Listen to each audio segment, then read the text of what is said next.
গাজীপুরের শ্রীপুরে মাদ্রাসার শিশু শিক্ষার্থীকে ধর্ষণ চেষ্টার অভিযোগে এক শিক্ষককে গ্রেফতার করেছে পুলিশ। শনিবার সন্ধ্যায় স্থানীয় লোকজন ওই শিক্ষককে আটক করে পুলিশে দেন। পরে তার বিরুদ্ধে থানায় মামলা করেন শিশুটির বাবা। গ্রেফতার আব্দুল মালেক উপজেলার মাওনা এলাকার একটি হাফিজিয়া মাদ্রাসার শিক্ষক। তার গ্রামের বাড়ি নেত্রকোনার কলমাকান্দা উপজেলার লেঙ্গুড়া গ্রামে।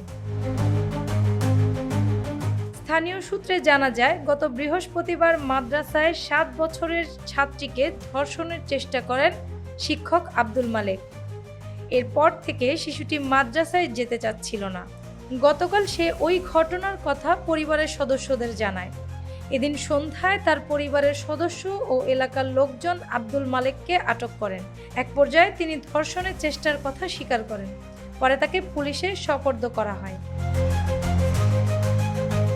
এদিকে আব্দুল মালেকের ধর্ষণ চেষ্টার কথা স্বীকার করার একটি ভিডিও সামাজিক যোগাযোগ মাধ্যম ফেসবুকে ছড়িয়ে পড়েছে। এ বিষয়ে আতিকুর রহমান নামের একটি ফেসবুক আইডিতে 54 সেকেন্ডের একটি ভিডিও পোস্ট করা হয়েছে।